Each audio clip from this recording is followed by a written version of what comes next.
piye kabare? Muga-muga kabare kalian sehat lan semangat terus yo. Ketemu karo aku Revin Dan aku Najwa. wong desa sing bakal ngajak kalian mlaku-mlaku nak sumber belahan. Kita akan mengamati dan mencari informasi. Apa sih candi belahan itu? Rek, kalian penasaran nggak apa sih candi belahan itu? Ojo di skip yo. Dino iki kita bakal mewawancarai beberapa orang di lokasi untuk mengorek informasi dari Candi Belahan. Let's check it out. Di sini saya akan mewawancarai salah satu juru kunci di sini dengan Bapak siapa? Saya bernama Manu sebagai juru kunci ada di Patirtan ini. Jadi monggo apa yang ditanyakan, insya Allah saya bisa menjawabnya, Mbak. Apa makna dan sejarah utama dari tempat ini, khususnya terkait sumber air dan keberadaannya bagi masyarakat sekitar? Nah, di sini itu adalah Patirtan ya. Patirtan itu adalah tempat pemandian para raja. Zaman dahulu itu Raja Erlangga itu membuat Patirtan itu cuman yang bisa masuk dalam Patirtan sini itu adalah para selir-selirnya aja. Begitu Mbak, di sini Patirtan. Saya dengar juga airnya dapat diminum langsung. Oh ya, memang betul di sini itu untuk warga sekitar di sini setiap harinya minumnya ambilnya di sini. Kalau untuk pengunjung dari luar daerah itu kebanyakan dari buat kesembuhan untuk menyembuhkan segala penyakit. Masalah itu tergantung keyakinan masing-masing Mbak ya. Dan juga bisa membuka aura dan juga bisa apa itu untuk memandikan menjadi kekebalan beliaunya lebih zaman dahulu. Bisa gitu kok. Iya. Kenapa tempat ini dinamakan demikian? Yang namanya terdengar agak saru atau unik. Ini Mbak ya, kalau menurut cerita mbah-mbah kita dulu, kan di sini banyak nama kan? Iya. Ada Candi Belahan, ada Sumber Tetek, ada Patirtan. Nah, yang sekarang yang baru ini Patirtan. Kalau dulu itu ada mbah-mbah kita bilang Sumber Gambar. Memang betul di sini banyak gambar-gambar, relief-relief seperti ini. Sumber Tetek juga betul, memang di sini patungnya yang Dewi Lasmi itu mengeluarkan air dari tetek. Itu Mbak. Siapa tokoh leluhur atau dewi yang diyakini berperan dalam munculnya sumber air atau pembangunan tempat ini? Di sini ada patung kedua-duanya itu adalah patungnya yang Dewi Lasmi itu yang mengeluarkan air dari teteknya. Yang Dewi Sri itu yang tidak mengeluarkan air, dulu itu keluar airnya dari tangan tuh. Dari tangan itu kan ada guci itu yang dipegang itu dulu berisi air kehidupan. Siapa dulu itu yang bisa minum air kehidupan, insya Allah hidupnya itu langgeng. Begitu. Kenapa Pak airnya bisa berhenti? Itu Keluar lagi. kemungkinan ada geseran zaman karena apa ya, goncangan bumi itu sudah airnya tidak bisa mengalir lagi. Katanya kemudian turun sedikit kena debu tidak bisa mengalir lagi Mbak. Untuk candi ini kapan dibangunnya ya Pak? Oh, kalau masalah candi ini dibangunnya mulai 1049, sakanya 931 Saka. Abadnya abad ke-11 Mbak. Di sini itu lebih tua lagi daripada Majapahit, apa itu Singosari sebelum itu. Di sini itu adalah masih kerajaan Kahuripan, gitu Mbak. Di mana letak bagian paling sakral atau penting di area ini, seperti sumber utama air, candi atau makam tokoh? Kalau makam tokoh nggak ada ya. Cuman di sini tuh yang berletak sumber air yang paling unik itu kedua-duanya itu ada semuanya. Kalau saya tidak bisa membeda-bedakan dikarenakan airnya dari satu gunung Pawitra, namanya Gunung Penanggungan itu, dari bawahnya situ semuanya airnya. Kalau masalah keunikan air itu semua ada uniknya sendiri-sendiri. Ada apa ya? Airnya itu ada tujuan sendiri-sendiri. Untuk yang Dewi Lasmi itu ada airnya sendiri, yang Dewi Sri juga ada airnya sendiri. Juga yang Pubarada itu juga ada airnya sendiri. Oh, itu juga mengeluarkan air? Juga mengeluarkan air. tergantung orangnya yang tahu apa tujuannya, buat apa, dan untuk apa. Kalau orang awam ya nggak tahu ya, pokoknya ambil air gitu aja. Kalau minta sama saya, insya Allah saya untuk apa airnya. Yang jelas tujuannya. Ya, Ini yang terakhir. Bagaimana juru kunci menjaga kesucian, kebersihan, dan kelestarian tempat ini agar tetap terpelihara dari masa ke masa? untuk juru kunci setiap harinya harus menjaga, melestarikan, apa itu, mengayomi gimana caranya itu semampu-mampu mungkin sama rekan-rekan saya, dan di sini ada 4 orang.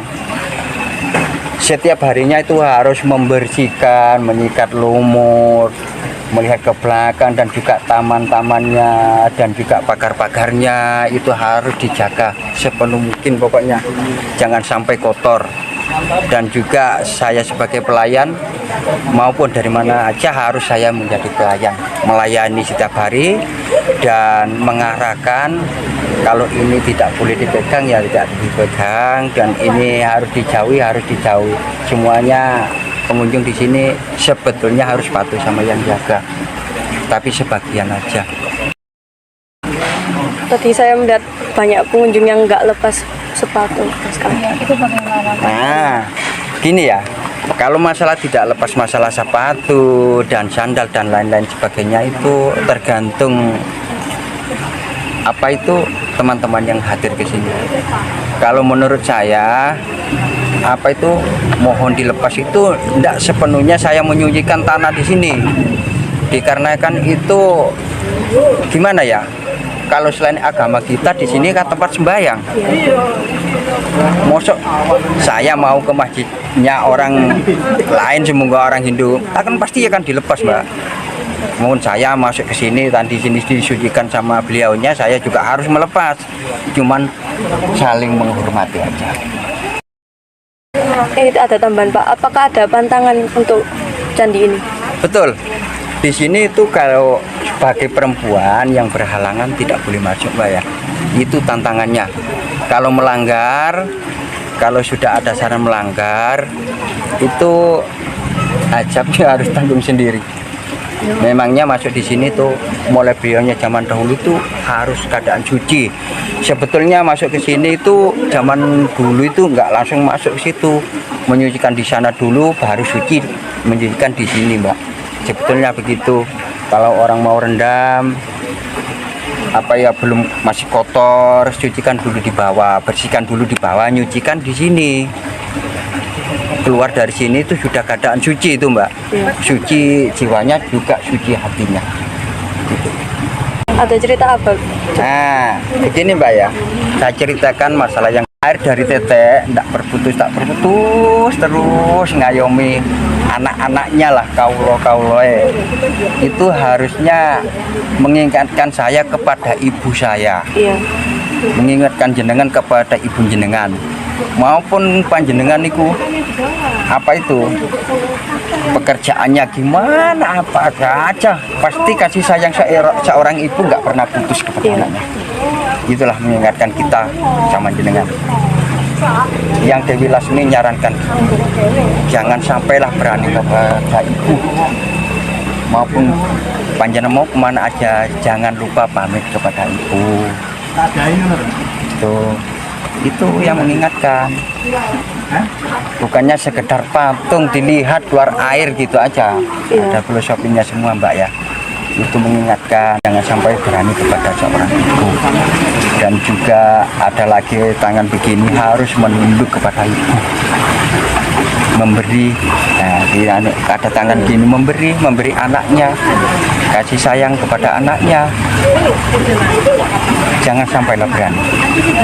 Kalau saya sebetulnya kalau cerita itu panjang terus saya bisa nangis. Kalau Pak, kalau Dewi Sri-nya ada ceritanya? Kalau yang Dewi Sri itu adalah lambang kesuburan. Lambang kesuburan Sri itu padi. Itu yang ngayomi ngasih makan. Itu yang Dewi Sri. Semuanya kedua-duanya itu dulu seorang bidadari. Orang manusia setengah dua, bukan manusia biasa. Itu istri raja. Satunya lagi tadi, maaf Pak, lupa saya namanya. Satunya lagi itu ada di Bata Merah itu adalah patungnya Yang Barada. Yang Barada itu adalah penasehat raja, atau di kalau kata orang sekarang kan gurunya Airlangga, guru penasehat. Ada yang bilang Bathina Utama, juga ada yang bilang Resi Gentayu. Jika yang di atas ini Pak, kira-kira apa Nah, perannya? ini di atas ini namanya Condro Sengkolo. Condro Sengkolo itu adalah kalender, angka tahun. Angka tahun sebetulnya berdirinya adanya Candi Belahan di sini itu ini dulu. Ini dulu Ini baru. iya, baru itu ibaratkan kita tengar patok. Condro Sengkolo itu, Condro itu rembulan, kala kolo. Kolo itu meringkuk bulan. Meringkuk bulan ya. Ya. Kalau kata orang sekarang kan gerhana bulan. Ya. Nah, itu tak meringkuk bulan, ditelan sama kala. Lalu diselamatkanlah sama Yang Dewi Lasmi, terbang ke atas sama Yang Barada menyelamatkan ke angkasa supaya tidak ditelan habis sama kala. Kalau sekarang pakai kentongan duk duk duk duk duk duk duk kalau gerhana bulan. Ada yang adzan, ada yang sembahyang, yang sholat kan. Kalau dulu enggak, ada yang menyelamatkan para resi kita, mbak-mbak kita ke angkasa, menyelamatkan rembulan biar nggak ditelan sama kala. Itu Mbak ceritanya. Makanya Bu, Berarti ini sudah lama banget ya Pak, dari Majapahit, dari Singosari. Sudah, oh iya, itu masih keuripan setelah sebelum Singosari kan. Keuripan dulu baru Singosari gugur baru Majapahit. Tua lagi di sini tuh. Kalau Majapahit sakanya kan 12-13. Di sini 10-11. Kira-kira ada sangkut pautnya tidak Pak sama candi-candi yang lain yang di sekitarnya? Kayak Candi Gerhana apa? Gapuro. Ya, Gapura. Nah, itu Candi Gapuro itu dulu itu tempat pemukiman, saya barusan dari situ tadi. Gapuro itu tempat pemukiman. Gapuro 1 itu kalau masuk ke sini langsung ke 2, lalu ke sini. Di sana tempat pemukiman. Dulu itu memang dinamakan Candi Gapuro kan masuk dalam Gapuro. Dulu itu ada jalannya. Mungkin lewat ke selatan sini ke utara sini langsung ke Gapuro 1 dan 2. Pemukimannya itu di sana, Mbak. Baik Pak, sudah cukup. Terima kasih atas seluruh informasinya Pak.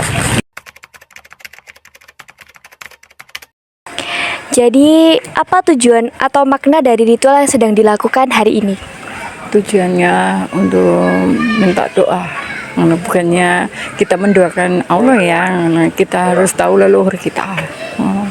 Babat alas kalau orang Jawa kayak gitu. Iya, kita minta ilmu kebatinan juga kayak gitu. Ya. Lalu, mengapa Anda memilih melakukan ritual di tempat ini, di Candi Belahan? Ya pengen tahu aja, coba-coba gitu Mbak, gitu.